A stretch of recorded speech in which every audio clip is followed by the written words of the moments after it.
y a su vez vamos a tener problemas de comunicación, de cómo comunicar nuestras disciplinas específicas. Entonces, un poco la ponencia de hoy tiene que ver con esas dos áreas. De alguna forma, hacer un pantallazo rápido de cuáles son los problemas y los desafíos de la enseñanza secundaria de hoy, con los matices que tengan cada país.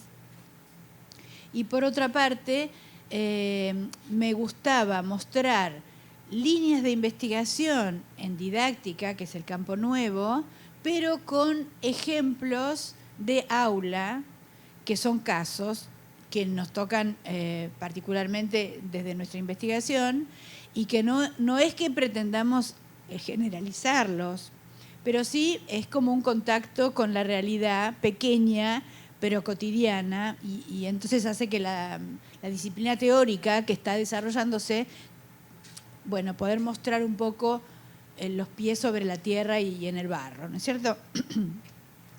Entonces, el título es Enseñar Ciencias Naturales desde el nivel primario al universitario, desafíos y reflexiones en base a evidencias provenientes de la investigación. Y entonces los objetivos son analizar brevemente la lógica y algunos desafíos de la escolaridad secundaria actual, y luego analizar conceptos del campo de la investigación en didáctica de las ciencias y sus implementaciones en el aula real a partir de pequeños casos. Particularmente vamos a ver como tres líneas. Una sería el caso de indagar ideas previas versus logros del cambio conceptual, que son palabras muy conocidas dentro del campo de la educación. Otro será el caso 2 y el caso 3, lenguajes versus comprensión y expertos versus novatos. Y aquí vamos a hacer un juego y esto luego es aplicable a cualquier disciplina, aunque lo vamos a ver en un caso particular. Y caso 4 y 5, modelos versus representaciones, que esta también es una línea de investigación muy importante y que tiene que ver con, seguro en todas vuestras disciplinas hay modelos y hay representaciones, y acá vamos a analizar también algunos pequeños casos. En cada momento vamos a hacer aportes para reflexionar, porque quiero decirles que el campo de la didáctica está en construcción y por lo tanto no es que de aquí van a salir con recetas de cómo resolver estos problemas, más bien pueden tomar esta conferencia anteojos teóricos para ver problemas. A partir de allí cada uno tendrá que ver cómo lo aplica o cómo lo desarrolla en su disciplina. Pero sin poder ponerle nombre a esos problemas, uno está como ciego frente al problema de la comunicación con los jóvenes. Y luego, finalmente, las conclusiones abiertas, que por esto que les estoy diciendo, un campo joven, 1000 problemas que estamos relevando, no hay recetas, pero la importancia es el diálogo con ustedes. O sea que, aunque esto es una tarima, esto es algo bien horizontal. Les voy a contar casos y problemas y dificultades. ¿Está bien? Entonces empecemos por esta primera parte, que sería analizar brevemente la lógica y algunos desafíos de la escolaridad secundaria actual. Particularmente voy a decir cosas generales y cosas en Argentina, pero ustedes podrán ver que de esto resuena, ¿sí? Aquí en Colombia.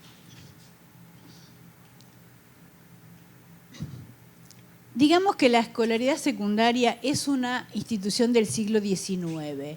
O sea, la escuela secundaria como institución se inventó en el siglo XIX. Al contrario que las universidades, que ya tienen más de 1000 años, algunas. Pero la escuela secundaria tenía, particularmente en Argentina, el objetivo de integración social y cultural, que es el modelo francés.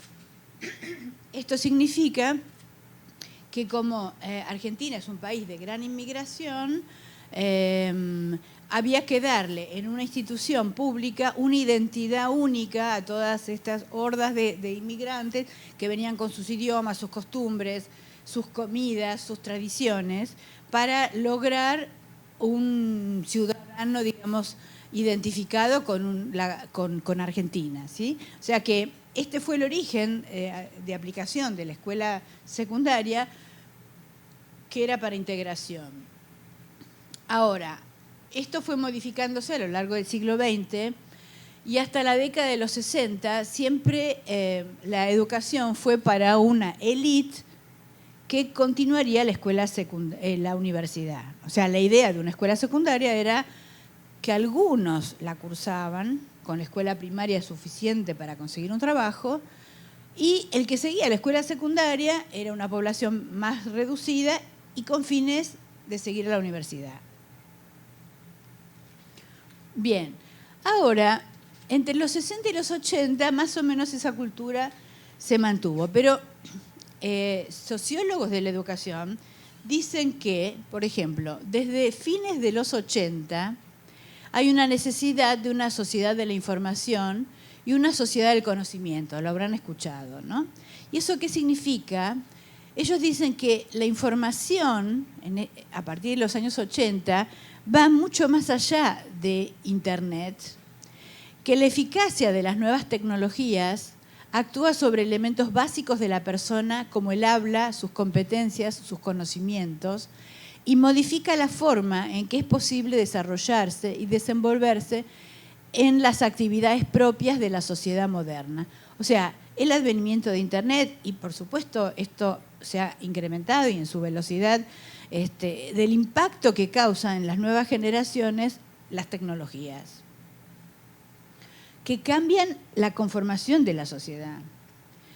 Entonces dice, la diferencia entre la sociedad del conocimiento y la sociedad de la información radica en que la información proveniente de la tecnología es un nuevo instrumento para nuevo conocimiento, que surge de los millones de datos que circulan en la red.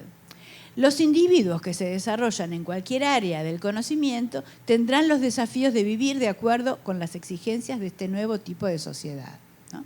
Es decir, sabemos desde nuestras disciplinas que ahora el acceso a la información y a tanta cantidad de información trae consecuencias también en la formación profesional. O sea, nadie ahora busca en la biblioteca solamente como era hasta hace 20 años.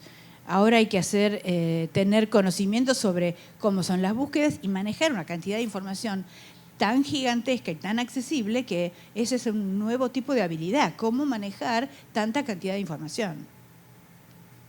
Entonces, hubo una presión en la escuela por incorporar nuevos contenidos a los currículos tradicionales, ¿no? Y así empezamos. Primero, ¿se acuerdan? No sé, algunos más antiguos, la tortuguita que uno seguía para aprender a programar.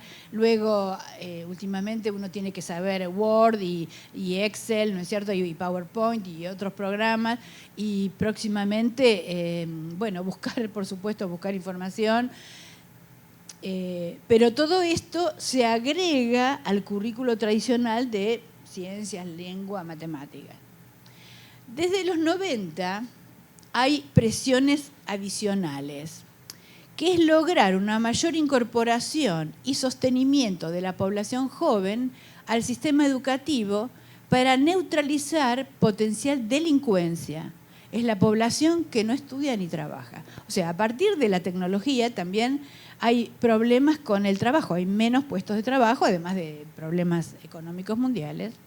Y entonces hay una población que lo llaman ni estudia ni trabaja, y por lo tanto la escuela se constituye en una institución de reservorio para que los chicos no anden por la calle, que igual muchos andan, y que son atraídos por actividades no lícitas. Tanto es así que en Argentina hubo en 2006 una ley de educación secundaria obligatoria entre los 13 y los 18 años.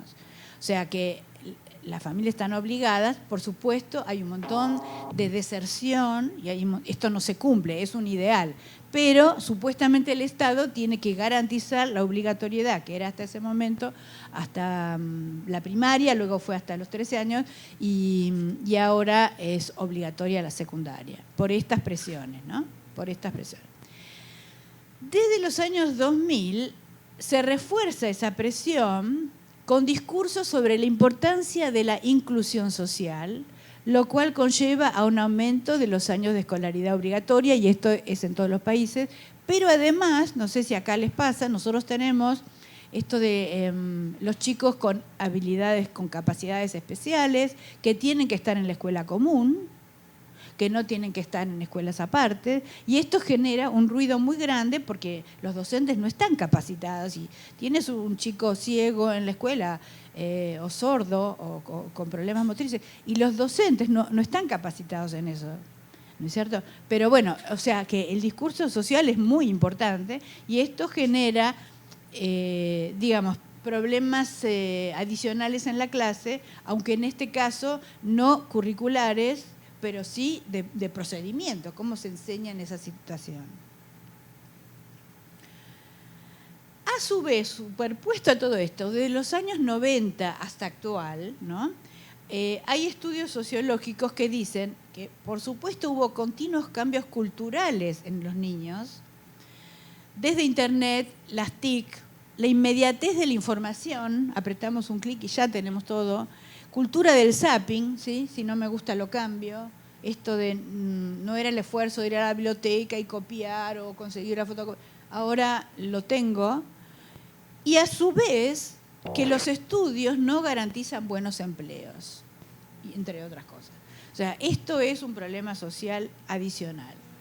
Por lo tanto, Guillermina Tiramonti, que es una colega argentina, ha escrito cuestiones muy fuertes para los casos de Brasil, Argentina y Chile, y ella dice que la lógica de la escuela secundaria actual es una lógica de cambios. O sea, así como hasta los años 60 no cambiaba nada, o 80, a partir del año 80 se han venido sucediendo estos cambios, y entonces la lógica es la lógica del cambio.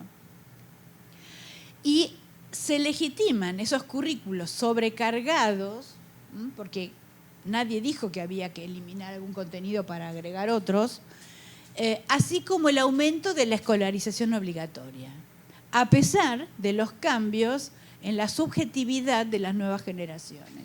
Entonces, los docentes, ellos dicen, los docentes solemos decir, no, los alumnos ya no vienen como antes, porque antes sabían leer y escribir y matemática y ahora no saben nada, no les interesa, están todo el día con el celular. Entonces, ella dice, pero señores, esto es lo que hay. O sea, esta es la realidad de nuestros estudiantes. Entonces, ¿quiénes nosotros podemos añorar volver a aquellos estudiantes que fuimos nosotros, que ya no volverán? No sabemos hacia dónde van a evolucionar los estudiantes, pero seguramente no a lo que éramos nosotros, porque cambió todo. Entonces, esta es la realidad. ¿Qué hacemos los docentes? Y esto no está respuesto, no está respondido. Bien. Además, por si faltaba todo, faltaba algo, en el área de ciencias naturales hay desde el 2000 una nueva demanda. Dice, la necesidad de formar a los estudiantes en ciencia y tecnología para una ciudadanía responsable y para un mundo sustentable. Y necesidad de mostrar a la ciencia como un producto humano, parte de la cultura. Y a eso se lo llama alfabetización científico-tecnológica para todos y todas y contenidos sobre naturaleza de la ciencia. Pensar a la ciencia como un producto humano y no como, digamos, una secuencia de genios que descubrieron cosas, esto es una visión muy ingenua de la ciencia, entonces aportar a eso implicaría hablar de controversias, hablar de discusiones, hablar de contextos políticos, económicos que aportaron, digamos, contextos a la ciencia. Entonces, bueno, se suma todo esto. La pregunta es, dentro de la necesidad de alfabetización sociocientífica, y además se habla de los problemas sociocientíficos, o sea, el problema de instalar fábricas que contaminan y como sí, como no, o sea, problemas sociales porque eso trae empleo, pero contamina y entonces cómo resolver, son cuestiones muy importantes que hacen a la sustentabilidad del planeta y de la sociedad humana, pero que es una demanda a la escuela. Dice, se declara que la educación en ciencias es necesaria, pues los ciudadanos deben comprender, opinar y tomar decisiones responsables en los asuntos públicos, tecnocientíficos y ambientales. La propuesta es ciencia, tecnología, sociedad, ambiente. Y debe reflexionarse sobre la ciencia como una actividad humana. Esto se llama Nature of Science, NOS, la sigla en inglés. Entonces, esto tiene demandas de aprendizaje. Por ejemplo, Poner en tela de juicio la información no validada por un medio certificado. Y aquí hay estudiantes de comunicación que dijeron, bien, ¿cómo se hace esto para un ciudadano común? Fomentar el debate en aspectos de bioética, contaminación y toxicología. Incorporar los conceptos y el lenguaje de las ciencias a la cultura básica del estudiante.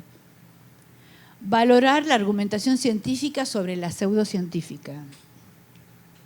Valorar la importancia de poseer una cultura científica como medio de acceso para la participación ciudadana en la validación de la ciencia y los desarrollos tecnológicos del presente siglo. O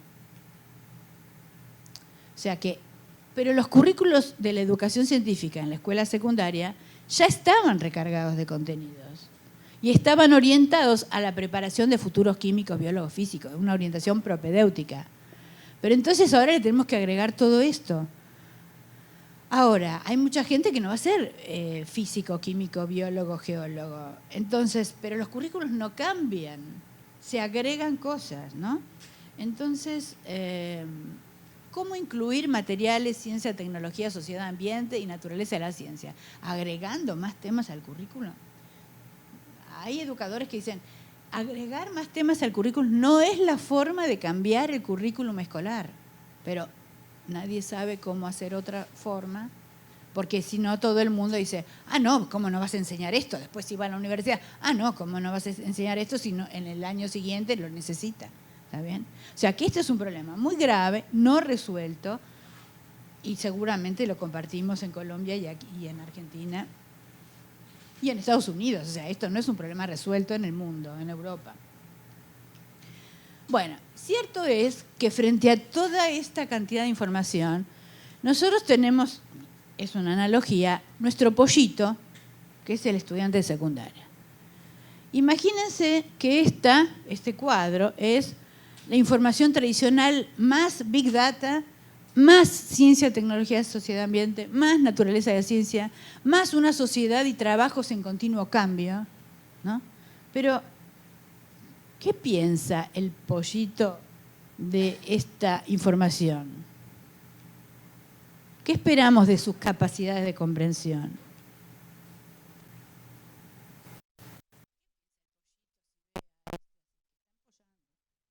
Que va a salir un jugador de fútbol. ¿Sí? O sea que el alumno hace lo que puede desde su conocimiento. Nosotros le agregamos y le agregamos. El alumno hace lo que puede. ¿Ok? Y el docente también. Cierto es que entre lo que nosotros queremos que el alumno aprenda y lo que puede hacer el alumno, hay una brecha. Pero el tema es quién se hace cargo de esa brecha. Porque los docentes seguimos enseñando. Porque la institución, el currículum, el Estado, los inspectores. Ahora, los alumnos. Entonces, es como una cosa muy gráfica, pero yo digo, estamos matando a nuestros alumnos de secundaria. ¿Está bien? O sea, no quieren, no les gusta lo que les enseñamos. Después no quieren seguir en la universidad, igual no saben para qué, es difícil, todo es difícil, ¿no? Bueno, es un poco dramático, pero en mi forma de representar que alguien paga esa brecha. Bien, entonces Guillermina dice en otro momento de su problema, de su ponencia, los estudiantes perciben que lo que aprenden en la escuela no es relevante para sus vidas.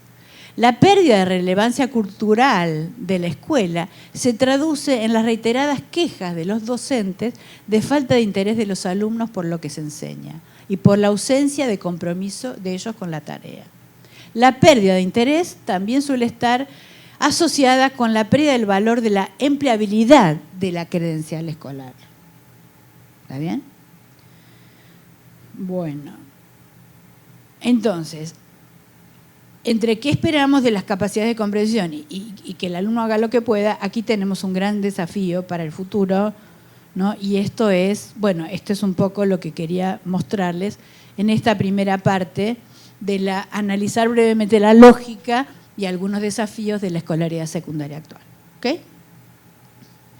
Ahora, pensando que ese es el contexto, nosotros tenemos nuestras investigaciones en el campo de didáctica de las ciencias Y también vamos al aula a ver qué pasa. No es que tenemos respuestas, pero aquí vamos a relevar, como les dije, casos y problemas.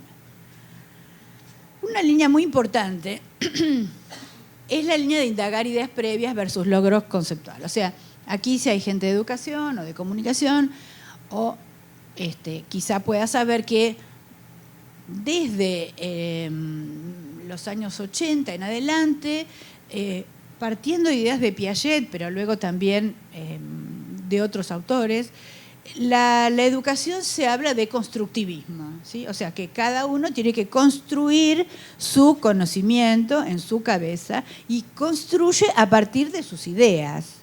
Entonces, esas son las ideas previas que uno tiene. Entonces, es importante saber qué es lo que, también lo dijo Ausubel como psicólogo americano, saber qué saben los estudiantes y enseñar en consecuencia. ¿Está bien? Ahora, esto es lindo decirlo, el tema es cómo hacerlo. Entonces, nosotros tenemos algunas investigaciones y esto es algo que surgió en el 2007, o sea, nuestros alumnos fueron a la escuela, unos alumnos quisieron indagar las ideas previas y le hicieron a 6 docentes, por eso les digo, son estudios de caso, no podemos generalizar, pero es interesante porque nos sirve para derivar cosas. 2 preguntas, ¿no? ¿Indagar ideas previas? ¿Indagas ideas previas? ¿Tratas de modificarlas? ¿Te parece importante hacerlo? ¿Por qué? Porque la idea es que uno releva cuál es la idea y luego, si son correctas, que en general para la ciencia no son correctas, hay que cambiar esas ideas. Entonces, la segunda pregunta es, ¿vas con detenimiento tratando de indagar el origen de esas ideas previas o solo las escuchas, ¿no? ¿Qué haces con esas ideas? Entonces, algunas respuestas que muestran actitudes generales. Indagas ideas previas, sí, son fundamentales las ideas previas para ver cómo encaras la explicación del tema. Tira un tema disparador para que ellos escriban, luego confrontan sus ideas con las del libro. Está claro que las ideas de los alumnos nunca son las que dice el libro ni las que tiene el docente para explicar. Indago las ideas previas, luego explico el tema y retomo las ideas previas para comparar. En esta idea de comparar, el alumno lo que dice es, soy un tonto, lo que yo pensaba está mal, no entiendo lo que quiere el profesor, pero si me dice lo que tengo que contestar en la prueba, yo contesto eso, ¿está bien? Pero en realidad esto de comparar las ideas previas con la verdad lo deja al alumno en un lugar de mucha fragilidad y de falta de confianza, ¿no? O sea, la próxima vez que me pregunte qué opino sobre algo, le voy a decir, no sé, me voy a callar la boca, porque es igual, va a estar mal. ¿Está bien? Entonces dice, tomas el conocimiento previo y dices perfecto. Si no, a veces hay que pulirlo un poco. Otras veces el conocimiento previo es tan malo que prefieres decirle olvídate de lo que sabes y empezar de cero. En la escuela no son tantos los conocimientos previos. A veces parece que pasan de año a año olvidándose todo lo del año anterior. No me parece importante, para algunos es muy lindo, saltan solas las ideas previas, pero no hay tiempo. Antes de empezar un tema, hago un brainstorming. Por ejemplo, les pregunto, ¿qué saben de ácidos? Y anoto en el pizarrón todas las cosas que sirven para el tema. Las que no, las descarto, pero explico el porqué. O sea, es esto de, hago el ritual de, eventualmente, si tengo tiempo, de indagar qué saben de algo, los alumnos dicen cualquier cosa, y bueno, de esto no es, y sigan explicando. Luego dice, vas con detenimiento tratando el origen, solo quiero saber qué están. No me interesa saber dónde vienen, solo que están. A ver, la teoría dice que la gente tiene ideas previas. Relevarlas para saber qué están es como una redundancia, ¿no? Bien. No me interesa si vienen de la primaria o de la familia. Indagar sería como decir, ¿quién te dijo semejante estupidez? Entonces me parece que no corresponde. No importa saber de dónde vino, solo decirle que no están bien. Una idea previa errónea, grupal, puede venir de un colega del año anterior, en secundaria.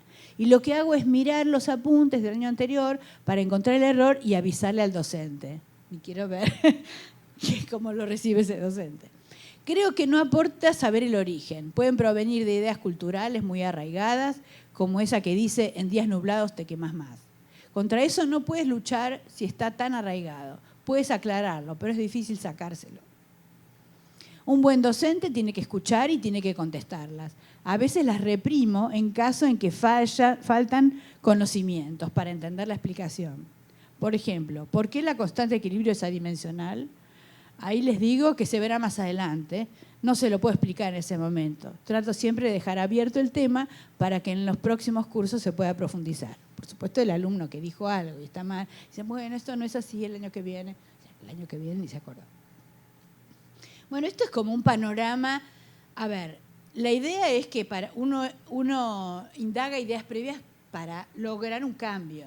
Ahora, ¿para qué indagarlas? En general para explicar que están mal. Y luego, si no hay evidencias, porque Ignacio Pozo escribió en el 2007, no hay cambio conceptual, no hay ninguna publicación que muestre que realmente los alumnos tienen un cambio conceptual de un aprendizaje significativo, durable y sustentable en la escuela secundaria.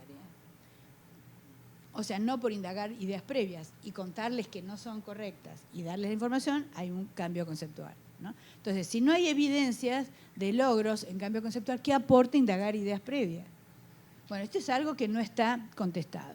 Entonces, les cuento nuestra publicación del año pasado, porque la colega Valeria Edelstein, que escribió un montón de libros, me dice, quiero indagar en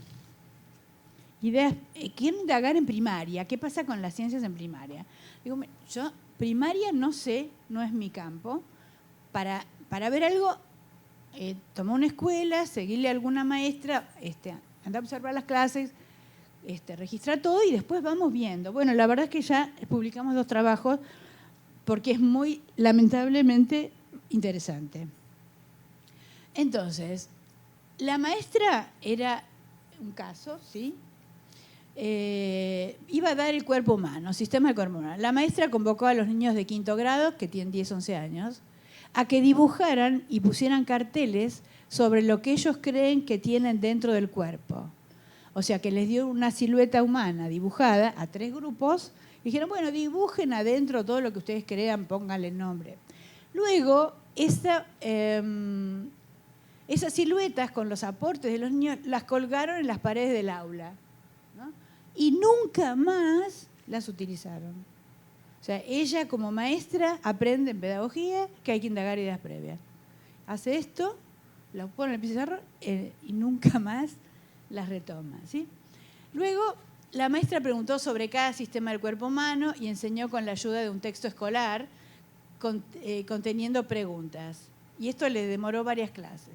Y finalizó con la presentación oral por grupo sobre cada sistema con una lámina traída de la casa, donde los padres seguramente trabajaron mucho.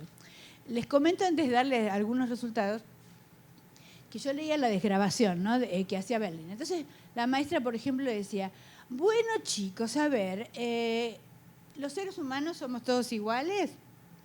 Entonces los chicos, no. La maestra, ¿cómo no? Entonces los chicos, no, algunos son hombres, otros mujeres. Ah, sí, bueno, más allá de que hombres y mujeres.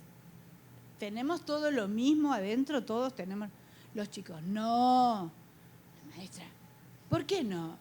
Y no, porque unos somos rubios, morochos, ojos claros. Bueno, sí, más allá de que somos diferentes. ¿Adentro somos todos iguales? Los chicos, no. La maestra desencajada, ¿por qué no? Y porque uno está operado de apéndice, otro tiene un trasplante de riñón, otro... Bueno, sí, más allá de todo eso, finalmente eran los sistemas del cuerpo humano, copien del pizarrón. ¿Está bien? Entonces una nena le dice, ¿qué es cardiovascular? Y la maestra dice, no, acá lo llamamos sistema circulatorio. ¿Está bien? Entonces, los chicos tenían muchas más ideas para trabajar que el cierre que hacía la maestra y que tenía que coincidir con el libro. Bueno, esto es anecdótico. Entonces, nosotros, después de la observación de las clases, nos llevó a indagar en los aprendizajes porque los chicos hacían tantas preguntas que nosotros nos dábamos cuenta que no habían entendido, ¿no? Entonces hicimos varias preguntas, pero aquí les traigo solamente una para ver, ¿habrían logrado el cambio conceptual? Imagínense la primera pregunta que indagamos, y esto es lo que traje, sistema respiratorio, ¿no? Entonces pusimos Los pulmones son parte del sistema respiratorio y le dimos un montón de opciones. Estas son las respuestas de los 16 alumnos y estas las de la maestra. Y este es el porcentaje. Digo, no es una muestra estadísticamente significativa, pero nos dio estas pautas. Ahora leemos, nosotros estos ítems los sacamos de las preguntas que escuchábamos que hacían los chicos o de las preguntas que desde nuestra didáctica de las ciencias nos dábamos cuenta que podían malinterpretarse del libro, ¿no? Entonces, por ejemplo, las respuestas correctas, 13%, que eran siempre algunos chicos, pero no siempre los mismos, es esta. Los pulmones son parte del sistema respiratorio y tienen alvéolos donde se produce intercambio gaseoso. O tienen alvéolos donde llegan capilares con sangre con oxígeno. Tienen alvéolos donde llegan capilares con sangre con dióxido de carbono. ¿Está bien? Esto que estaba dicho en el libro de una forma compleja, los pibes, muy pocos, lo dijeron.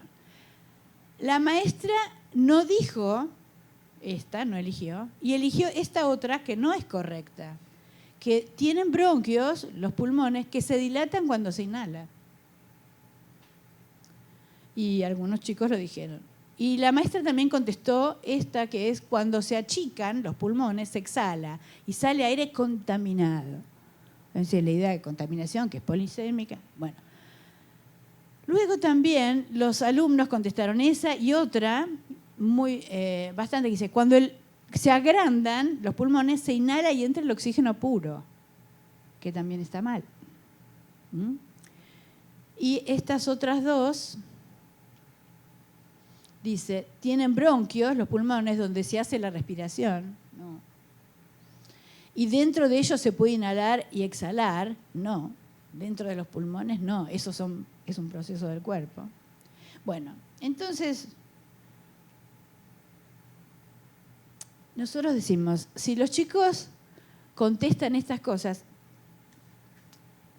porque aprendieron a repetir o porque esto les quedó en la cabeza, tal vez estos sean errores construidos significativamente. Los aprendieron a los 10 años. Por ejemplo, que entra oxígeno puro, sale aire contaminado. Pero que estos posiblemente serán obstáculos para nuevos aprendizajes en la escuela secundaria. ¿Está bien? O sea, que serán ideas previas aprendidas, cuando las releven en la secundaria, pero aprendidas dentro del contexto escolar. Porque, digamos, como que los pibes, ¿no? La idea de que sale aire contaminado, no sé si la tienen de la calle también, pero seguramente de la escuela, o que entra oxígeno puro.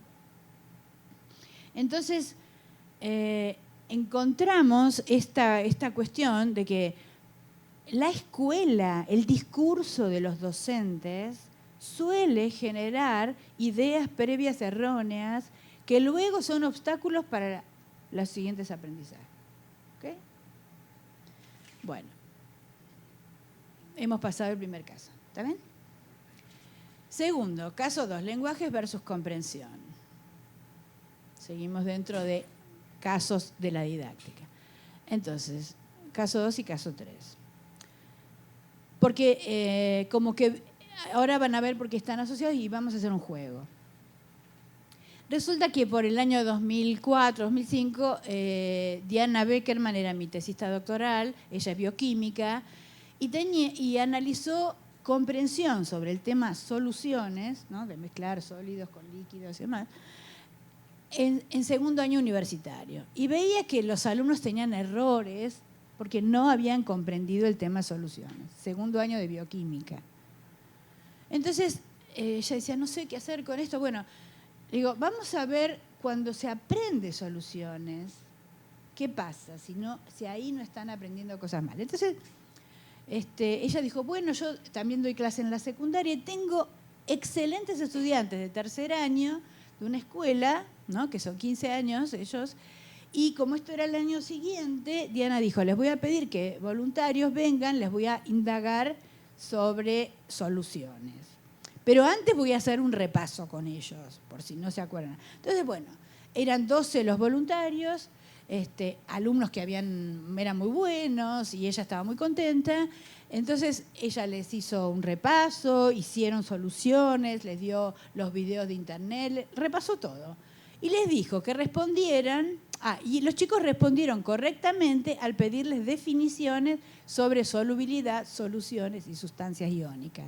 Como la sal común que se disuelve es una sustancia iónica. Pero luego les pidió que represente con dibujos qué pasaría microscópicamente al disolver la sal común en agua. Ella lo había dado. Y obtuvo resultados como esto. Ustedes no son de química, pero esto desde el punto de vista de la química está muy, muy mal. Entonces Diana, como contaba ayer, lloraba y me decía, no voy a terminar más mi doctorado, no entiendo si eran buenos alumnos y ellos quisieron voluntariamente, yo les enseñé cómo era, no sé. Y entonces yo tampoco, como directora de tesis, no sabía cómo organizar esto. Entonces Diana dijo algo que a mí me resonó porque estaba leyendo un libro. Dice, porque yo les digo que el solvente rodea el soluto, pero no es esta la forma de dibujarlo. Tampoco es tan...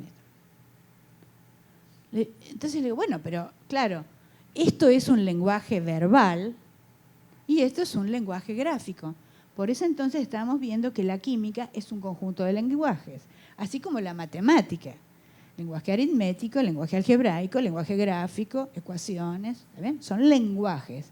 Los expertos los manejamos complementariamente, pero para los pibes es como si le explicaras en ruso, en japonés, en castellano, en chino. Para ellos cada lenguaje, o sea, esta es nuestra postura, no es complementario del otro, tiene sus códigos. Entonces, la gran solución de Diana en realidad nos permitió que se nos prendiera la lamparita, pero estas casualidades que son parte de la ciencia, por esto que yo estaba leyendo, perdón. Entonces, una cosa son los dibujos y otra cosa son las definiciones, esto que son lenguajes diferentes. Y encontramos un marco teórico. Les cuento el marco teórico y vamos a hacer un juego. No es sencillito, por eso vamos a hacer un juego.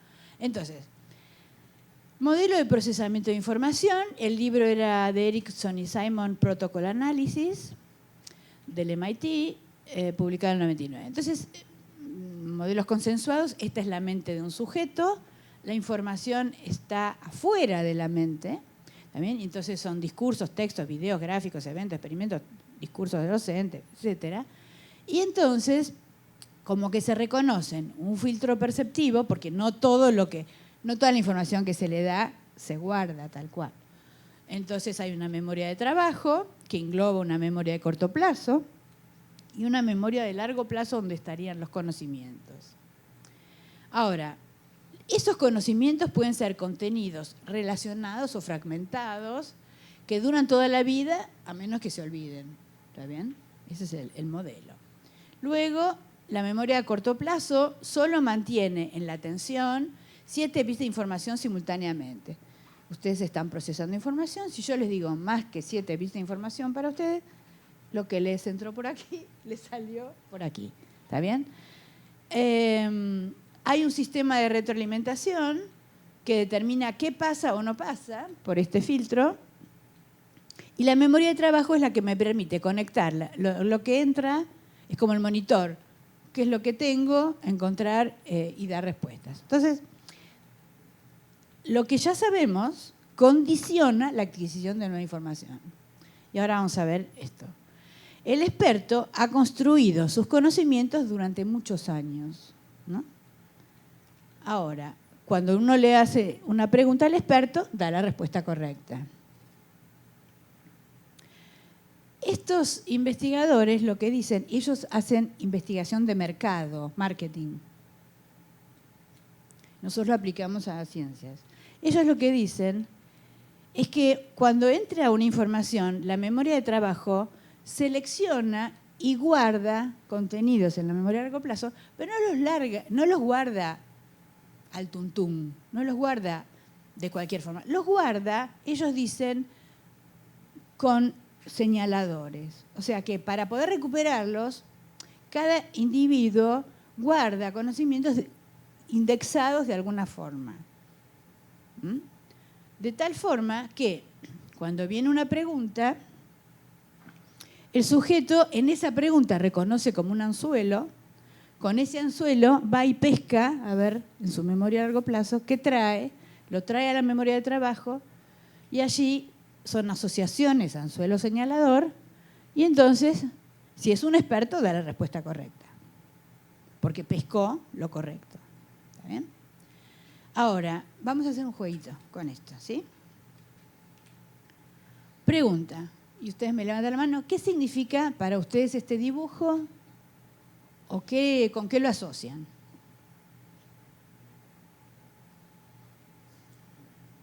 ¿Alguien asocia?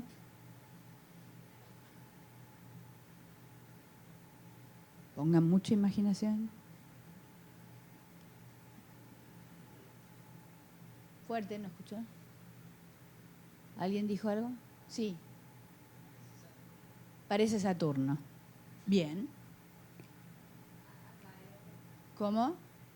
Sí. ¿Qué decías? ¿Parece? No escucho. Enlaces. Bueno, ahora lo cambié a esto. ¿Para alguien significa algo? ¿O lo encuentra parecido a algo? ¿Un reloj?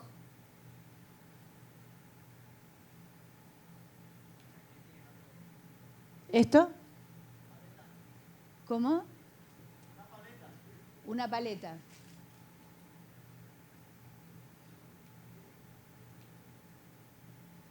¿Esto? ¿Esto?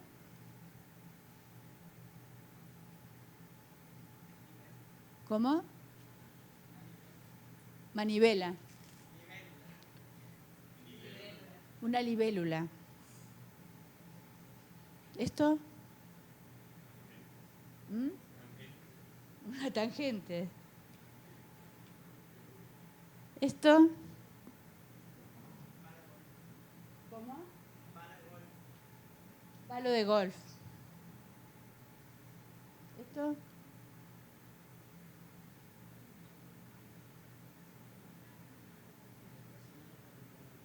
Más fuerte. Dos personas detrás de un palo. De un balón. ¿Esto?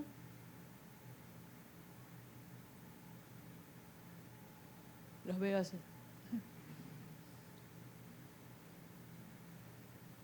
O sea, los que no están viendo nada ven tres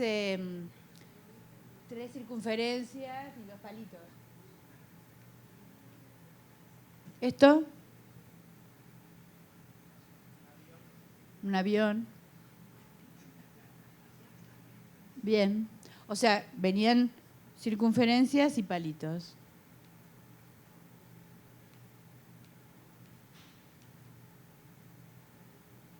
Ahora, ¿todos ven una cara? Todos ven una cara. Lamento decirles que estos son tres circunferencias y dos palitos. Entonces la pregunta es, ¿por qué ustedes ven una cara? Y todos, cuando antes veían palitos y circunferencias. Y ahora ven una cara. ¿Por qué? Escucho.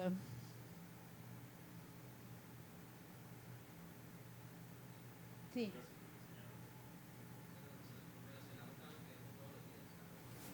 Bien. ¿Alguien más? Nos enseñaron a jugar al jardín, ¿sí? Exacto. O sea, los humanos, desde los 3 meses de edad, sonreímos frente a dos bolitas y algo que parece una cara, ¿sí? Es una cuestión evolutiva para la supervivencia, sonreír para que nos levanten y nos críen, ¿no es cierto? Entonces, los humanos somos expertos en caras. Por lo tanto, nosotros como comunidad somos expertos en cara. Y cuando algo está reunido de esta forma, vemos una cara. Pero son una circunferencia grande, dos chiquititas y dos palitos. ¿Está bien? Bien. Entonces, ¿por qué? Porque somos expertos en caras. Ahora, volvemos a hacer, les pregunto,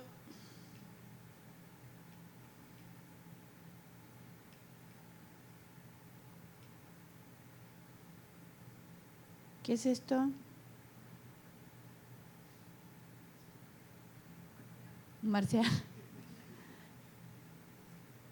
¿Qué significa esto si eres químico? Claro, pero si eres químico o has aprendido eso, de alguna forma aprendimos que esto, pero la verdad es que son dos bolitas, ¿no? Chiquitas, una grande y dos palitos. Entonces, a ver, ¿por qué? Porque si no tienes una estructura atrás que sostenga que eso alguna vez te lo enseñaron como eso, no te dice nada como no decían nada de los otros dibujos. ¿Está bien? Entonces, volviendo a nuestro modelo, ¿no? Decimos, el experto ha construido su conocimiento durante muchos años y lo que ya sabemos condiciona la adquisición de nueva información. O sea, les doy las informaciones que son estos dibujitos, información visual, la molécula de agua, la cara, ¿está bien? Y con eso, a ver, según seamos expertos o no, nos diferenciamos lo que tenemos en la cabeza si somos novatos o expertos. Entonces, pasa el filtro perceptivo, condiciona lo que ya sabemos, buscamos significados, ¿no? Pero ¿y un novato qué pasa? Este es el experto que reconoce cara. Y un novato, cuando le dicen que este dibujo es la molécula de agua, ¿será? ¿Quiere que se la dibuje el profesor para el examen? Se la dibuja. Ahora, ¿qué significa para el chico eso? El experto sabe que esto es un ángulo porque está hibridizado el oxígeno, los diferentes tamaños, que esto por ese ángulo no es un gas, la molécula. Hay cientos de cosas que sabe el experto que dibuja eso. Para el pibe es, bueno, ¿cómo quiere que ponga la bolita? ¿Es el Mickey Mouse? Bueno, se lo dibujo, ¿no? Entonces la pregunta es, ¿qué comprenden los estudiantes de la información que le presentamos? ¿No? ¿Entienden que con el mismo significado que es la molécula de agua? O sea que los pibes guardan eso como un señalador, pero ¿un señalador de qué? Y da lo mismo que lo hubieran guardado separado, de hecho lo pueden poner mal para la ciencia, para ellos no tiene ningún significado. Lo ponen como el oficio de alumno les dice que hay que hacerlo. O sea, ¿qué significado puede darle un novato cuando me dice que eso es agua? Bien, entonces, teniendo ese modelo en mente, volvemos a las respuestas de nuestros alumnos y dijimos, bueno, lo que guardaron acá son verdades aisladas. Esto está bien en lenguaje verbal. Es cierto, verdades aisladas. El solvente rodea el soluto, pero no se dibuja así. Y no se dibuja así. También es cierto que los solutos iónicos se escriben entre paréntesis. También es cierto que los solutos iónicos son especies cargadas y la carga total debe ser 0. Pero todo esto está mal reconstruido.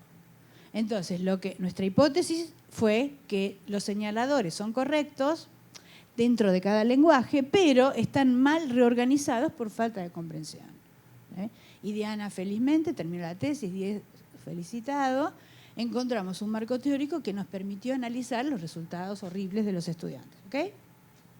Bien, o sea que volvemos a nuestro modelo, esta es la pregunta, tenemos un anzuelo, trae asociaciones anzuelo señalador y da la respuesta. Es el mismo mecanismo para expertos y novatos, pero que guardan y que recuperan o evocan los novatos. ¿Está bien? Y esto ustedes cuando enseñen lo van a tener todo el tiempo.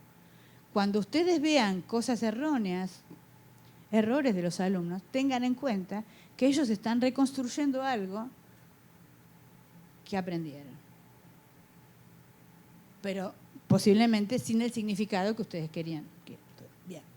Entonces dice, los docentes de ciencias, o expertos en cualquier disciplina, creemos que la información científica es fácil de entender. También suponemos que los estudiantes le otorgarán la misma significación que nosotros le damos. Pero la verdad es que los estudiantes le dan la significación que pueden, ¿no? Volvemos a nuestro dibujito. Bueno, entonces ahora nos tocaría el caso 4 y 5 de modelos y representaciones. Tomamos de un texto escolar este dibujo con este texto, ¿no? Que dice, un balde, una jarra, una gota de agua y esto. Dice, si se dividiera una cantidad de agua en porciones cada vez menores, se llegaría a la molécula de agua. texto bíblico, ¿no? Porque lo que está es del texto. Pero desde nuestros marcos teóricos decimos, no, momentito. El experto sabe que una molécula de agua no tiene las propiedades macroscópicas de la sustancia agua. Pero ¿qué pueden inferir los novatos de este dibujo y de este texto? Porque fíjense que en el lenguaje gráfico hay una representación realista de los sistemas Balde, jarra, gota. Y deriva, para el experto, en una representación simbólica de nivel submicroscopio de un modelo de la molécula de agua.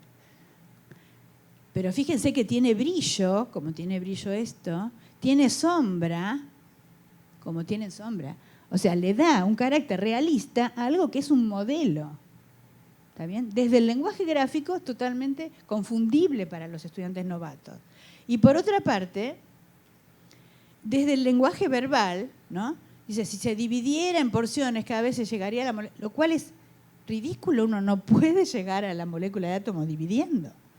Entonces, dividir en porciones es muy diferente de estar formado por. Y se llegaría por divisiones sucesivas, propone un proceso antropocéntrico que es muy diferente del modelo particulado de la materia. ¿Está bien? O sea que desde los lenguajes estamos confundiendo a los estudiantes. Después le decimos, las propiedades de la molécula del agua son iguales a las de la sustancia agua, y nos ponen sí, le ponen mal. ¿Está bien? Qué tonto el alumno. Entonces, modelo de molécula de agua cuando tiene tamaño, consistencia, sombra, brillo. Nunca dijo que es un modelo, ¿no? Ni por qué eso. O sea que aquí, ven, ahí hay una ruptura epistemológica en el dibujo. Esto para los que hacen comunicación, o van a hacer.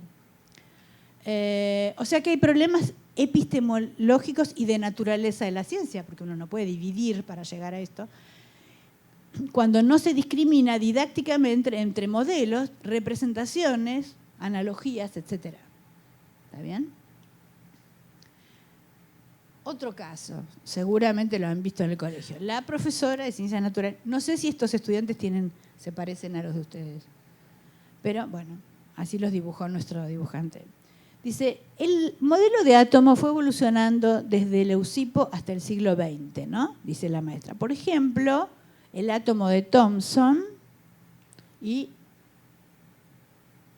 aparece ese dibujito que está en internet. Entonces los alumnos dicen, bueno, a ver, porque tienen prueba, ¿no? ¿Cuántos menos tiene acá? Hay un más grande, acá con un brillo, debe ser como una chapa, así. Pero luego buscan en internet y encuentran este otro dibujo del modelo de Thomson. Dicen, no, pero acá había un más grande y acá hay mases chiquititos. Acá parece que era como chato, pero acá parece que son globitos los menos. Y hay otro dibujito que dice, no, pero este es un corte y entonces adentro también hay menos, y acá no hay ningún más. Entonces los alumnos, profe, ¿cómo es? ¿Qué va a tomar? Porque hay que decir, ¿no? Ellos quieren aprobar la materia. ¿Qué significan todos esos dibujos? Pero la maestra dice, bueno, pero después ese átomo no estaba bien, entonces vino Rutherford y propuso su modelo, como si fuera que no había controversia, no hubiera controversia, como héroes de la ciencia. Entonces uno busca en internet y encuentra por lo menos estos 4 dibujos para el átomo de Rutherford. Dice, esto que parece un timbre, todo, este que tiene diferentes tamaños y colores en estas vueltas, supuestamente los electrones.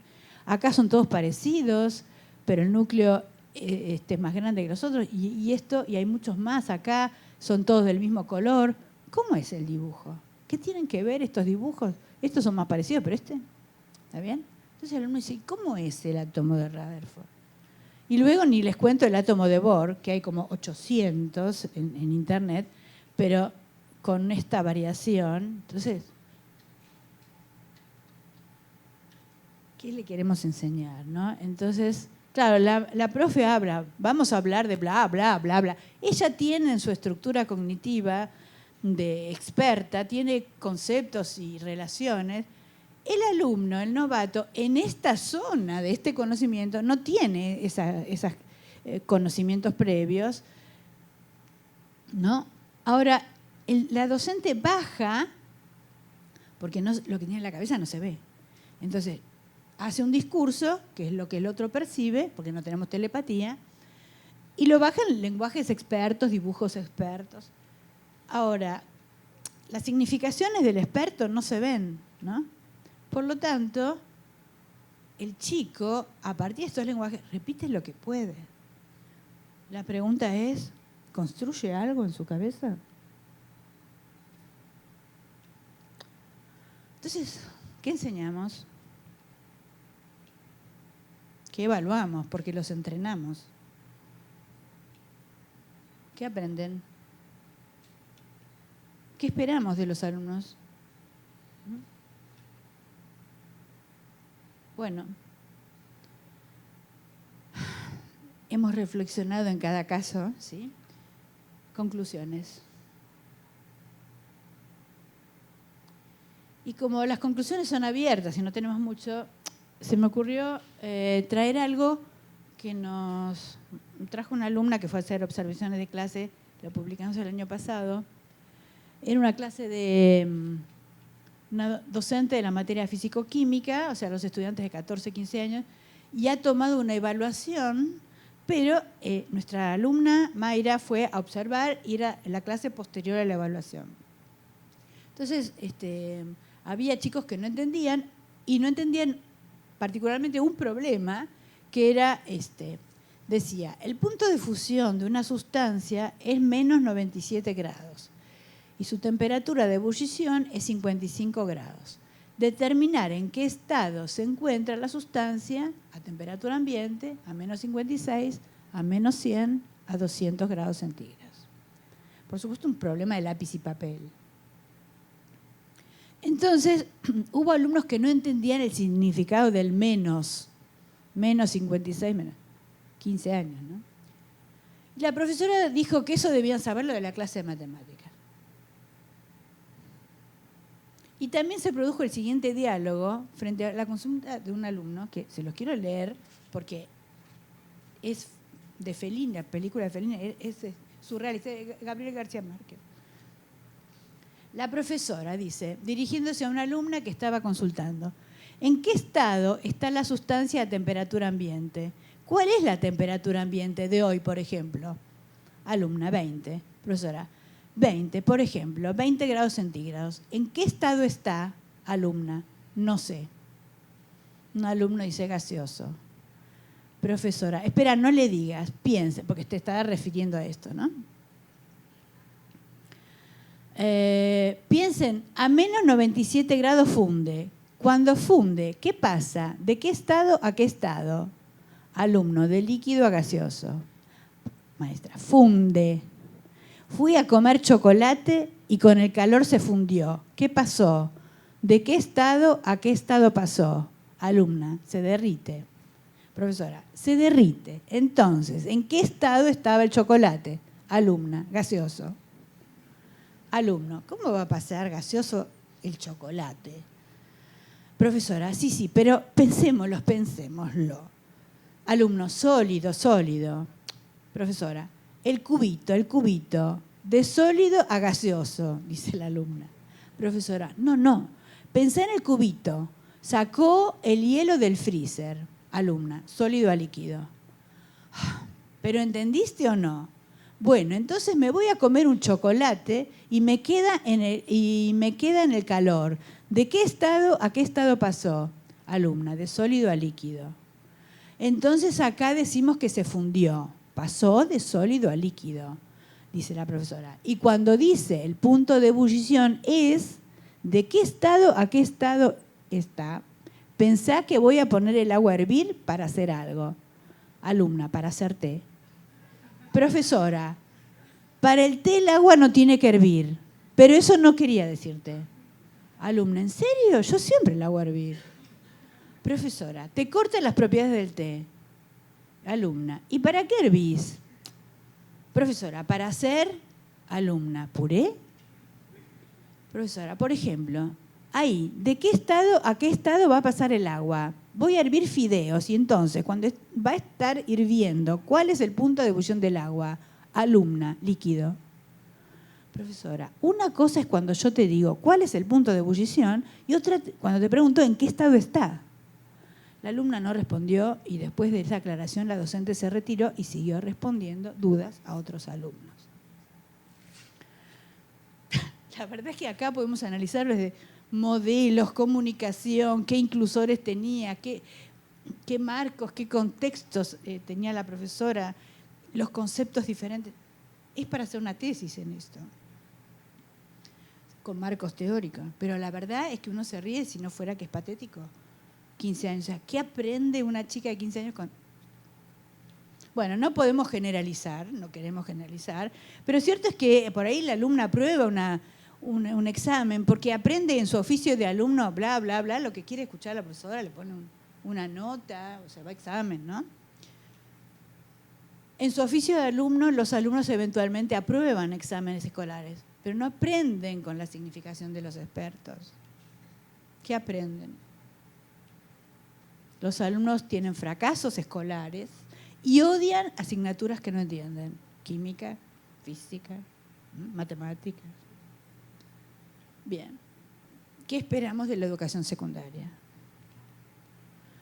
Bueno, nuestras conclusiones abiertas. Si estos son los estudiantes de secundaria y esto es lo que le enseñamos, es a responder desde su oficio de alumnos y en el medio matamos vocaciones, bueno, ¿qué debemos hacer? ¿Y quiénes harán los cambios? Ustedes, los jóvenes, que van a tener alumnos que están ahora cursando la secundaria o más adelante los que todavía no nacieron, ¿no? Que no sabemos qué habilidades y qué competencias van a tener. Y cada vez va a haber más información para enseñar y cada vez los alumnos van a ser más diferentes a ustedes. O sea que tienen una gran tarea por delante. Nuestros grupos aportan ideas para mirar realidades, pero no tenemos soluciones. Bueno, gracias por la atención.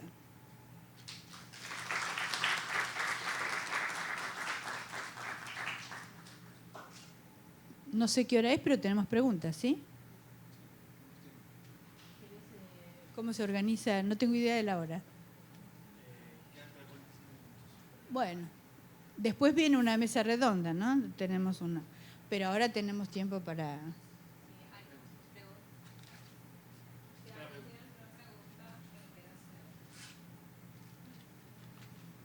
Lamento si los dejé un poco choqueados.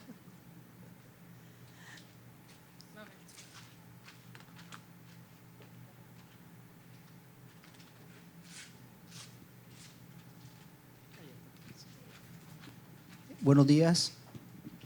Gracias, doctora, por la ilustración pues, que nos acaba de hacer con respecto a la temática. Mi nombre es Edwin Díaz, soy licenciado en Biología y Química, con 22 años de experiencia mal contados en el ramo. Alguien dice que son 22 años haciendo todos los días lo mismo, y algunas veces así es. Y ahorita pues que veo el ejemplo de los modelos atómicos, y teniendo en el auditorio aquí estudiantes a los cuales le di clase en bachillerato, pregunto, ¿de qué manera abordo, ya conociendo de pronto la didáctica que usted me acaba de enseñar, en la cual el estudiante tiene una referente o un referente conceptual y el que yo tengo de pronto porque lo aprendí o de pronto porque lo mal aprendí para enseñar el tema, y usted pues, que la considero la experta? Ahorita aquí yo soy el novato, usted es la experta. ¿Me podría dar de pronto un tip de cómo yo abordar esa temática a nivel de secundaria? Me viene muy bien. Luis, ¿es tu nombre, dijiste? Edwin. Por dos cosas. Una es por esta situación de el alumno espera que el docente tenga todo el conocimiento, la verdad, la respuesta, y socialmente se espera eso. Pero la verdad es que los docentes no tenemos todas las respuestas, ni siquiera en nuestro campo de experticia, ¿está bien? Y esto es algo que no está bien visto que el docente no responda. Una de las cosas que tenemos que, y que me viene muy bien esto para compartir, es que ustedes como jóvenes docentes de lo que vayan a enseñar,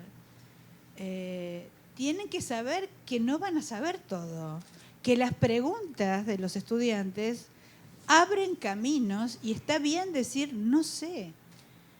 Esto va a tener que cambiar porque la sociedad condena al docente a este lugar del sabelotodo, de que tiene que transmitir todo lo correcto, no hay posibilidad de error, no hay posibilidad de decir no sé. Lo ven así los padres, lo ven los directivos, los inspectores, pero la verdad es que somos todos humanos y esto es un problema. ¿Cómo vamos a enseñar algo que venimos enseñando durante tanto tiempo y que ahora nos damos cuenta que no solamente que no aprenden, sino que estamos dando una visión de ciencia que no es la correcta, epistemológicamente hablando, pero así la aprendimos? Entonces, no tengo la respuesta, pero sí lo que diría es que lo más importante en una clase y sobre todo en secundaria es que las preguntas que se tienen a los alumnos sean preguntas que ellos se cuestionarían, si se podrían hacer. Si yo le digo cómo fue la historia de la evolución de los átomos, de la idea de átomo, ellos no van a saber. Pero si yo les pregunto, bueno, como, ¿de qué está formada la materia? ¿Les interesa? ¿No les interesa? Es decir, el modelo de cinético molecular, de sólido, líquido y gaseoso con partículas que la energía las separa y luego pueden volver, es un modelo. Si ustedes toman la mayoría de los materiales con los cuales estamos rodeados, no cumplen el modelo de la teoría cinética molecular, que yo lo caliento y se hace líquido y lo caliento y se hace gas y vuelve. Si yo caliento la madera, el asiento y se quema, ¿está bien? Entonces, como docente tengo que saber que yo no le puedo dar, por ejemplo, una respuesta al alumno con un modelo si me está preguntando sobre algo real, porque el modelo es algo ideal. Prácticamente el agua lo cumple y hay que ver, ¿está bien? Entonces, antes de hablar del modelo atómico, habría que hablar de qué pasa con los materiales, que son el contexto real de los estudiantes. Luego, eventualmente en un relato histórico y sencillito, uno diría, bueno, la metáfora de los átomos como ladrillos es del siglo XVI. Los ladrillos con que se construyen. Les recomiendo el libro Temas de Historia de la Química, que se baja de internet de la asociación, de la página de la Asociación Química Argentina, www.AQA, Asociación Química Argentina.org.ar. Allí el doctor Katz nos escribió un hermoso libro sobre temas de historia de la química y hay, no sé si es ese o hay otro sobre la historia del átomo, una cosa así, porque lo interesante es que hubo muertes incluso por considerar, porque, a ver, ¿se acuerdan que los griegos hablaban de las esferas celestes incorruptas y lo más cercano a la Tierra, geocéntrico, era corruptible? Entonces, el asunto es que si hay cosas que cambian, ¿no? Entonces no hay algo que permanece, que sería como el átomo. Pero había los árabes que había una postura que había ladrillos indestructibles que tenían formas y se interconectaban haciendo todos los materiales conocidos, ¿no es cierto? Entonces, esta idea era una idea religiosa. Si Dios creó algo, Dios es el incorruptible. Si creó átomos que no se destruyen, entonces el átomo pasa a ser algo como divino. Entonces hubo problemas religiosos y políticos alrededor de la concepción de qué está hecha la materia, ¿entienden? Luego, entre fines del siglo XIX y principios del siglo XX, hubo toda una cuestión y experimentos y no sé cuánto, que también se podría hacer como un pequeño relato y el acuerdo ahora.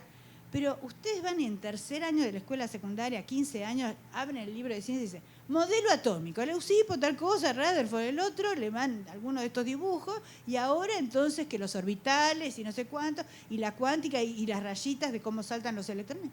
¿Qué es eso? Entonces la pregunta que yo me hago es, ¿está bien enseñarle eso a los chicos de 15 años? ¿O habría que rever la naturaleza de la ciencia y enseñarles las controversias que hubo sobre un concepto? Y que finalmente ahora, bueno, está bien, pero ¿qué pasa con los materiales que nos rodean? Sólido, líquido, gaseoso. Problemas con cómo guardo gases, cómo quemo petróleo o no, los materiales sintéticos. Me parece que eso es lo importante, no cómo resuelvo, cómo enseñar esto. No sé si te contesté. Sí, ahora en el diálogo entre alumna y profesora había algo que sucede muy comúnmente en la educación secundaria, y es que no hay unas preguntas que sean generadoras de ideas. Y otro caso que se ve es que no hay unos recursos interpretativos por parte del profesor para transmitirle un mensaje clave que le quede de por vida al estudiante. Entonces hay una exploración, una conceptualización por parte del profesor, pero se está fallando a la hora de aplicar ese conocimiento, ¿ya? En el caso del estudiante, y muchas veces lo considera inútil o poco utilizable. Otra cosa que se está viendo es que los estudiantes hoy en día han perdido la lectura de tapa a tapa, es decir, de principio a fin. Lo que se está viendo es que ellos les llega la información por pedacito y no hay una receptación extensa de información como lo es un libro. Entonces, esto yo lo veo como un problema. No estoy seguro de cómo lo resolveremos, pero creo que hay esperanza. No sé qué me puede decir sobre. Dos cosas. Una es que los docentes no tenemos nada resuelto, porque hemos sido entrenados, formados con un conocimiento específico, ¿está bien? Con una forma de enseñar que a la hora de transmitir nos encontramos que el público no quiere eso, nos hace zapping, no saben leer, no quieren leer, no hacen la tarea. Entonces, estamos en esa etapa donde somos responsables de transmitir una cultura y el público no quiere saber nada o no puede. Es fácil echar la culpa, pero es lo que decíamos al principio, en la primera parte, es lo que hay. Entonces, estamos como profesionales de la enseñanza en ese momento donde los libros se nos quemaron. No nuestro conocimiento, pero cómo comunicarnos con las nuevas generaciones. ¿Está bien? Así que yo no diría que sabemos. Por otra parte, a ver, tengo alumnos del profesorado, por ejemplo, en física, este cuatrimestre pasado, y otros cuatrimestres. Entonces son alumnos de cuarto año de, allá se llama licenciatura, lo que van a ser físicos para la investigación. Cuarto año. Entonces empiezan. Bueno, voy a enseñar movimiento, tienen que hacer una planificación. Bueno, entonces una dice, bueno, voy a empezar con el tobogán para... Ok, entonces diagrama, un plano inclinado, una bolita sin rozamiento, con el ángulo. Eso no es un tobogán. Eso es un modelo de deslizamiento en un plano inclinado. En el tobogán, si yo tengo zapato de goma y me freno, o si tengo más rugoso o no, pero no le damos el rozamiento porque eso es complicar la situación. Pero no, es al revés. La realidad, que es lo que tienen cercanos los alumnos, es compleja.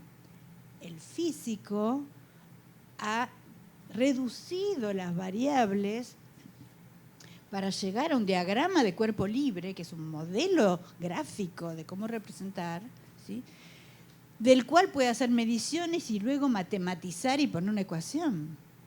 Pero hay que llegar de la realidad compleja a esa forma de ver el contenido.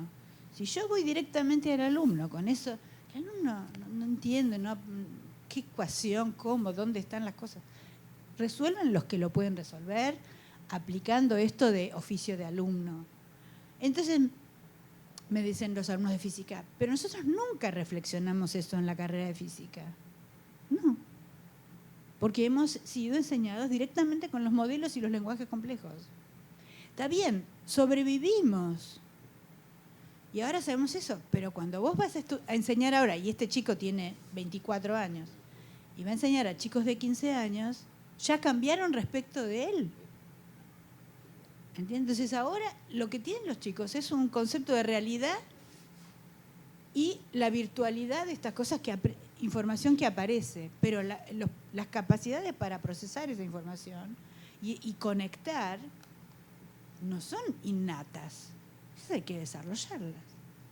¿Entiendes? Entonces nosotros, ustedes, los docentes, estamos en un punto de inflexión donde si no tenemos puentes teóricos para entender lo que nos pasa. A ver, hay una investigación que dice que en Europa, del 100% de los que egresan universitarios para ser docentes en secundaria, en los primeros 5 años solo quedan trabajando el 30%. El 70% deja la docencia.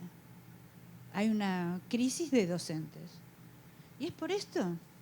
Porque nos estamos enfrentando a culturas que son nuevas y todo lo que aprendimos no nos alcanza para la comunicación. Y el docente, como decíamos el otro día, es un profesional generoso. El docente quiere decir, quiere contar, quiere enseñar. Ahora, si los alumnos no quieren, es una frustración muy grande como profesional. ¿Está bien? O sea, no es nada sencillo.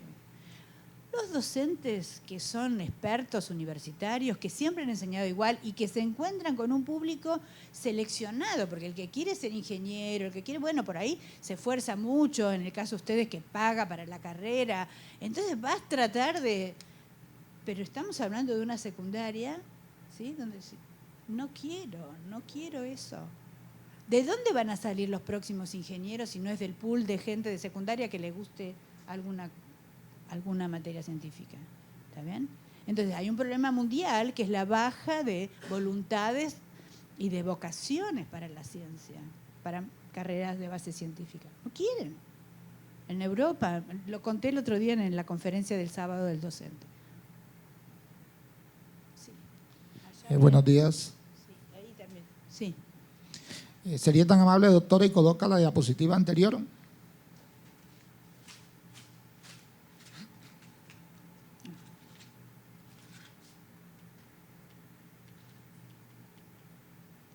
¿Cuál? Esa. No, donde dice que sí, los alumnos odian las asignaturas que no entienden. Esa. Y en otra diapositiva se dijo, un mal aprendizaje se convierte en obstáculo para aprendizajes posteriores. Podría deducirse que si en primaria hacemos un excelente trabajo donde los niños comprendan esos conocimientos básicos, tendríamos estudiantes en secundaria más comprometidos, más interesados. Hago la pregunta porque los docentes de lo que aquí llamamos bachillerato, nos quejamos por la falta de interés de los estudiantes.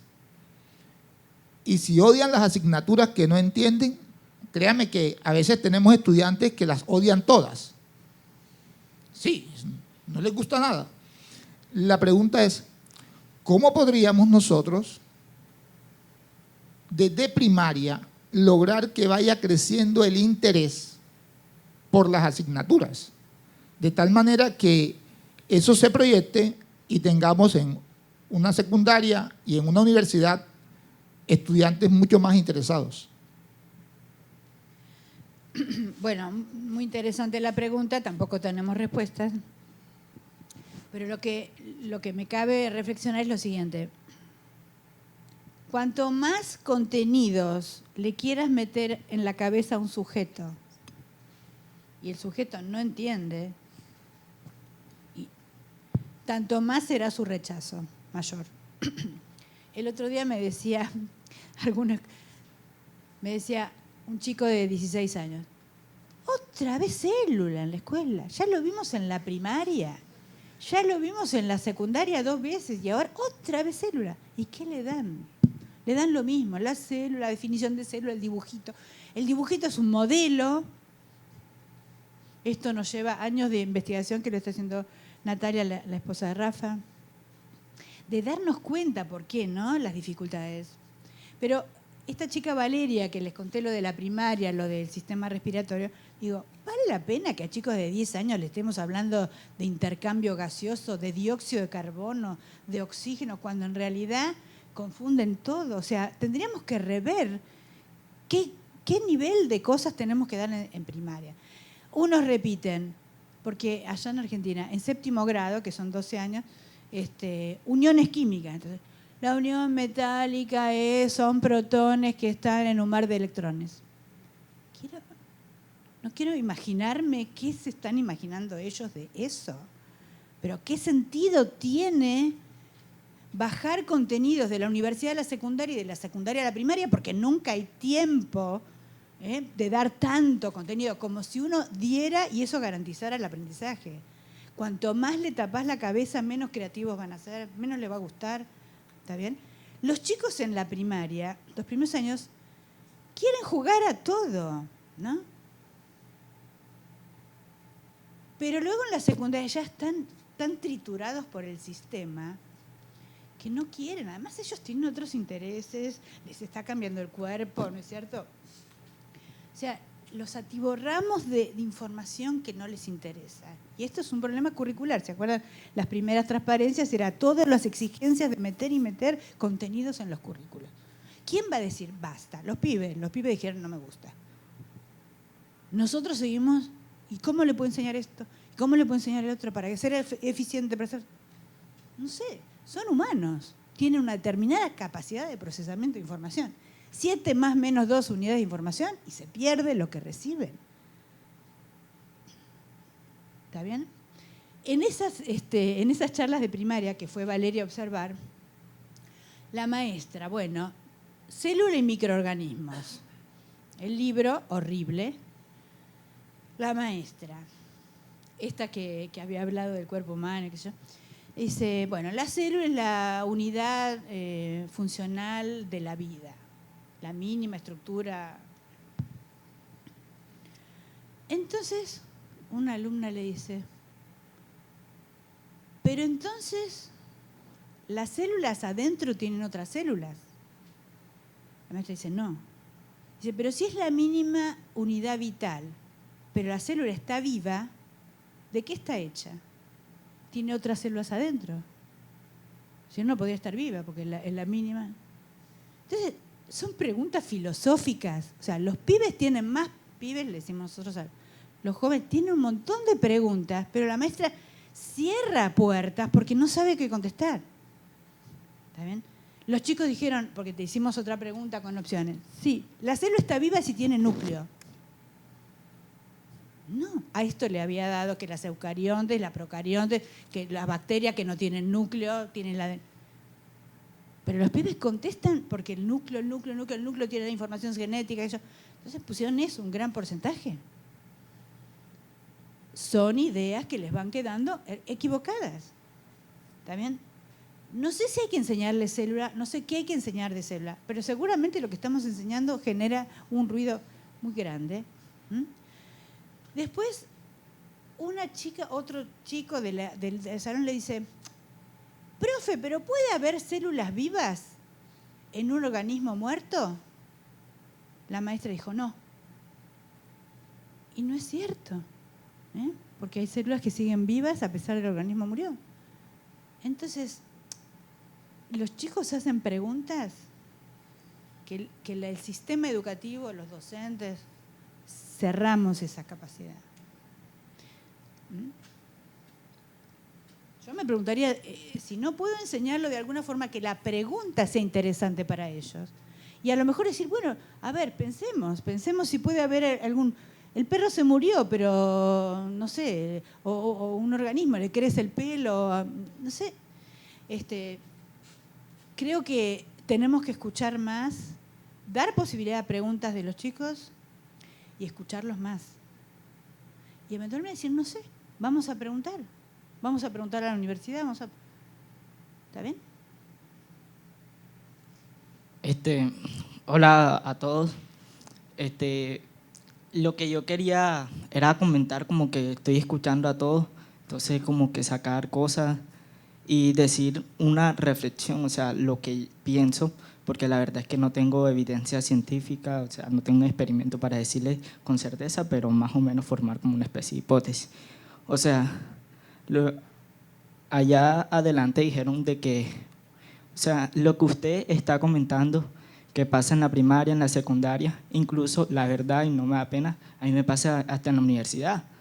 Entonces, es algo como que un ciclo que no tiene fin.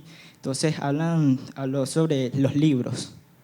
Entonces, comentó de que nosotros debemos leer el libro y nosotros retenemos pedazos nada más. No tenemos, pero es que la verdad uno no es una computadora como para prácticamente retener todo el libro allí y uno no puede repetir luego la información. Es que ese es el problema, yo creo, que uno se ha enfocado en que les damos la información y las esperamos de vuelta como un eco. Ya. Entonces, ese es el primer punto que yo identifico. El segundo es que a veces el enfoque no ha sido tanto hacer que el estudiante aprenda, o sea, no solo por la aplicación, sino para que tenga el conocimiento, sino para evaluarlo. O sea, yo he visto antes de esta conferencia videos, o sea, tratando de entender por qué a veces soy cerrado. Entonces, ¿de dónde viene? Y la verdad viene de dos, o sea, de mi parte, pero también los docentes tienen responsabilidad, o sea, es de ambos. Entonces, ¿qué sucede? Yo creo que el alumno que no entendía se pone a absorber información a la loca y se convierte en el profesor que le decía que debía repetir la información. Y luego él exigirá a los que vienen lo mismo. Entonces, allí debe terminar el ciclo. Cuando el señor aquí presente preguntaba qué se puede hacer, la realidad es que le debe preguntar a sus estudiantes. O sea, porque uno es el que está allí. Entonces, yo la verdad no comprendo cómo llegué hasta acá, porque hay muchas cosas que no entendía. Debía tener como que alguna motivación, porque prácticamente toda mi vida era desmotivaciones. Así no es, así no es, así no es, así no es. Pero tampoco me decían cómo era, en realidad. O sea, no invitan al estudiante a buscar a amar el conocimiento, sino un grabador en sí. Entonces, yo creo que ese es parte del problema, pienso yo. Bueno, la reflexión que me cabe es, así como hablábamos que las preguntas, las buenas preguntas, son las preguntas, no las que hace el docente, pero evidentemente el docente conduce la clase, sino las preguntas que tienen sentido para el alumno.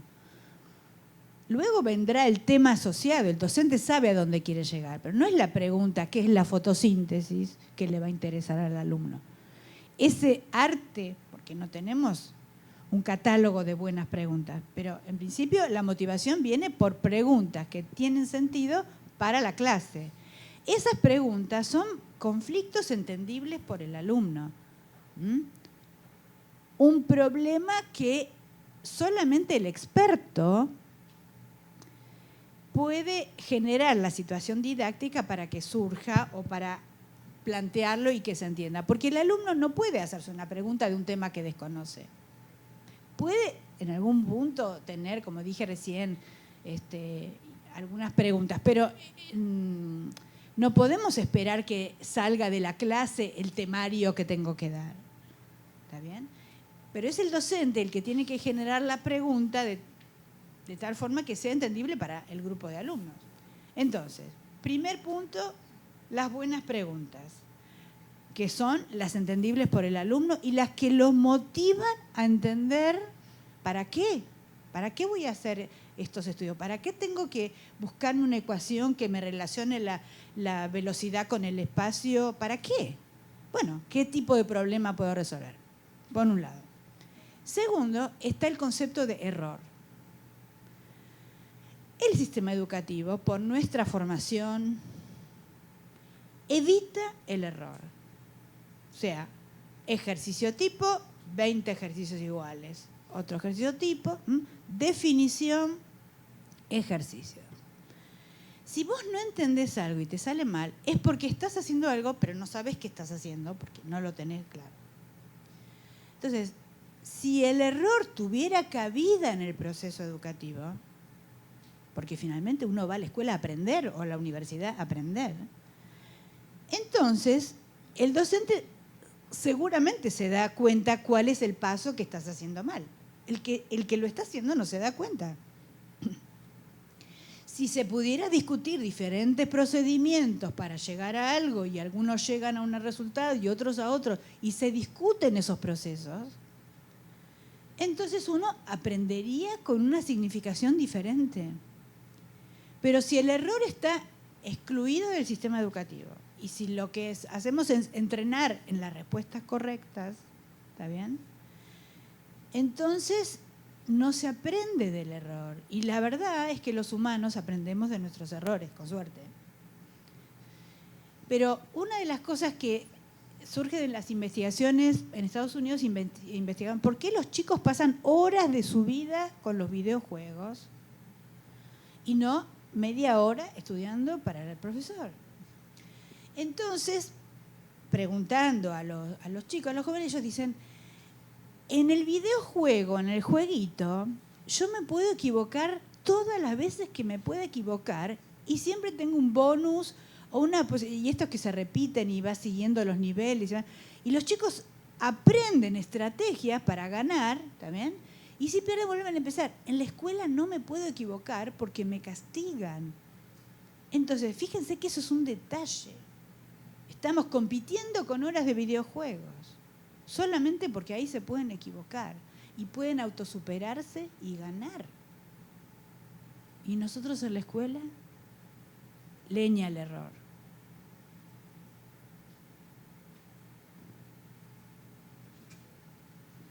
Respecto a la descripción que puso en la imagen del agua hasta llegar a la molécula, ¿hasta qué punto podría ser útil a partir de dudas, como dice el compañero, de preguntas, tratar de organizar la información con lo que serían como esas capacidades cognitivas de descomponer o de formar categorías? ¿Qué podría ser más útil para ayudar a responder a las dudas en esa descripción que hace como una pesca sin caer en analogías que generen una confusión en el contenido mismo de lo que se está aprendiendo? Primero, el docente tiene que tener claro que es una representación artística, porque hacer esas bolitas o el Mickey es una representación artística de algo que está modelizando y que es muchísimo más complejo, ¿sí? Entonces, los estudiantes creen que, por ejemplo, los ribosomas, que los dibujamos así, con una tirita en el medio, que son así. O sea, hay un problema de que cuando el docente no diferencia lo que es algo que se ve en el microscopio, porque en el libro están igual, está la foto y está el dibujo artístico de un modelo teórico, pero todo es imagen. Y eso que dice, una imagen vale 1000 palabras. Hay que ver qué construye el alumno con eso. Entonces, tenemos alumnos de cuarto año de unas carreras de profesorado, o sea, de licenciatura, que nos dicen, no, pero los colores de las organelas de la célula no son así. La célula no tiene colores. Esas son representaciones artísticas de un modelo, ¿está bien? Entonces, si nunca te enseñaron la diferencia entre algo que vos ves con un instrumento, que además tenés que teñirlo, tenés que tener un montón de problemas tecnológicos para ver algo, y luego que eso requiere una interpretación, y seguramente todo gráfico, todo eso, viene por una mediación de alguna medida, si es un aparato. Nosotros eso lo llamamos representaciones instrumentales. Y luego tenés las representaciones artísticas, que le podés poner todo el color que quieras. Pero esa representación artística quiere decir algo respecto de un modelo complejo. Esos modelos, en la tesis de Natalia ella está para el tema de mitocondria, el tema del lisosoma, que son organelas de la célula y célula. Está años investigando cómo se llega a esos conceptos. Hay premios Nobel del siglo XX en el medio. Nunca te lo dijeron en el libro universitario, mucho menos en el secundario. Problemas, controversias, gente que digamos que durante 10 años no le dieron bolilla o le dieron porque tenían fe los otros que esto iba a ser. O sea, esta es la naturaleza del conocimiento.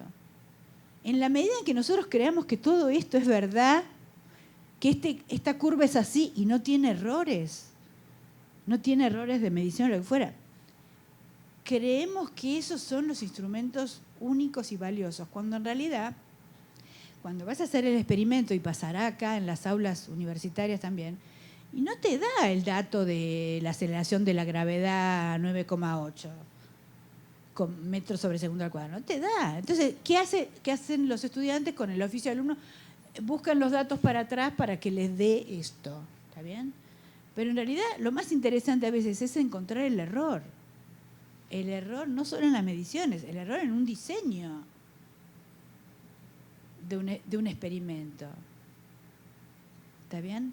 Pero cuando vos solamente le das verdades, gráficos cerrados, definiciones y ejercicios tipo, generás un estudiante dependiente de que haya siempre alguien que le diga lo que tiene que hacer. ¿Está bien? Entonces la pregunta es, ¿son esas las competencias que queremos en los ciudadanos del futuro? Que decimos siempre, se van a encontrar problemas que todavía ni sabemos que existen. O sea, ¿qué ciudadanos, qué profesionales queremos? ¿Uno que crea que tiene que buscar en algún manual la solución? ¿O que diga, vamos a trabajar en equipo, yo creo que se hace así? El otro dice, no, yo lo dibujaría de esta forma. Y hablar en diferentes lenguajes y entender lo que el otro piensa y equivocarse y probar, eso es hacer ciencia. No encontrar la respuesta correcta. ¿Está bien? Pero los docentes, y así aprendimos, creemos que siempre hay una respuesta correcta y que el error no tiene lugar en la escuela. ¿Está bien? No sé si eso me preguntaste.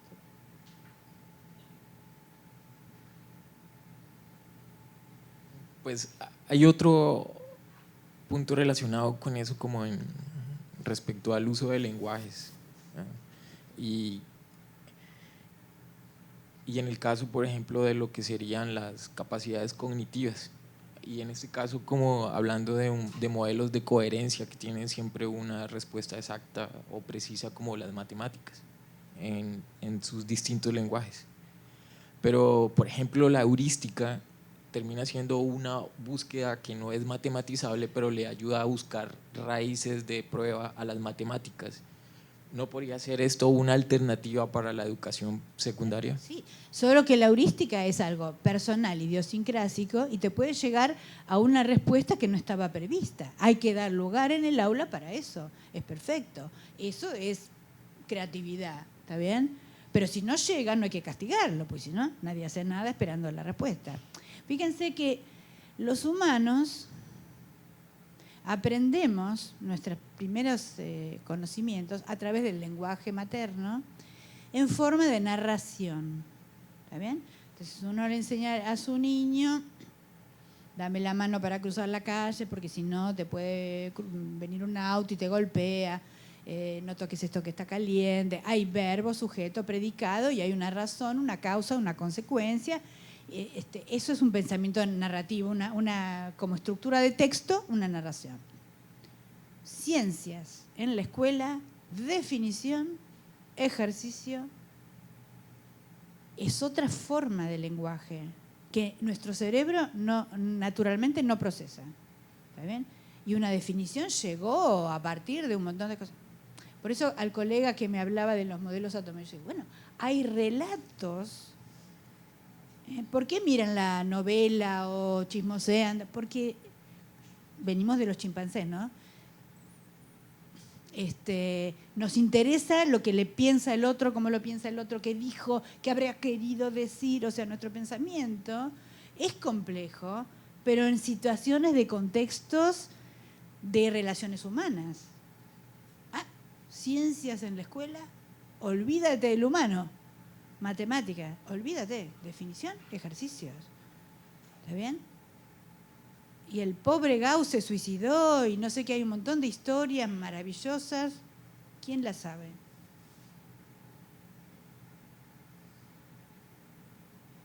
¿Está bien? O sea que, en realidad, el docente es un profesional que tiene que saber muchísimo más que el contenido para poder establecer un vínculo con el alumno. Pero nos damos cuenta quizá ahora por el rechazo de los alumnos. Hasta ahora la civilización ha sido que el docente sabe, transmite, el alumno aprende, punto. Somos nosotros, y ustedes particularmente los más jóvenes, los que se están enfrentando a esto. Por eso nuestro campo de la didáctica de las ciencias es nuevo y encuentra más problemas, pero tenemos que ponerle nombre a los problemas. ¿Está bien? Porque sin esos anteojos no podemos ver qué pasa en el aula, cuáles son los obstáculos de los estudiantes. Bueno, a nosotros nos gusta investigar eso, pero luego, bueno, lo vamos a discutir quizá después en la mesa redonda.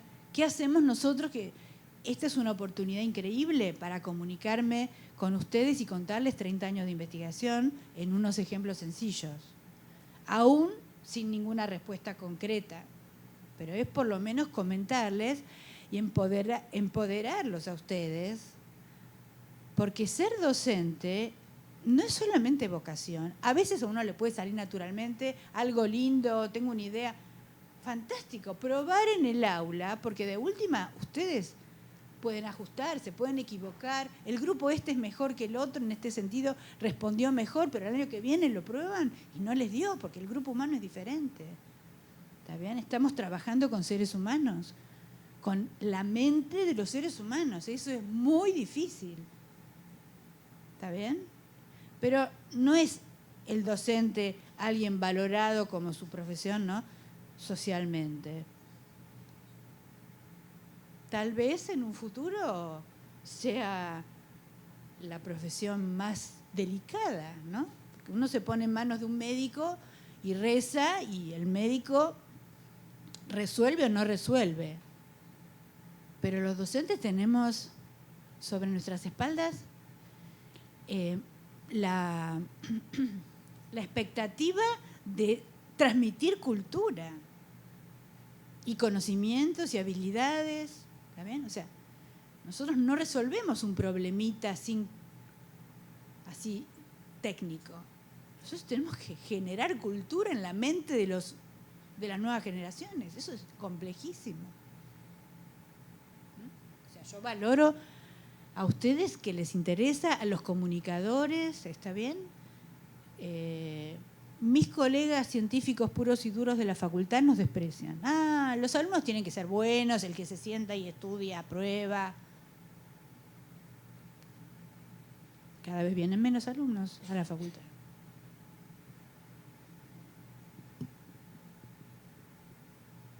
He escuchado docentes en una reunión, los docentes del primer año de la universidad, reunidos por el decano, porque cada vez vienen menos alumnos.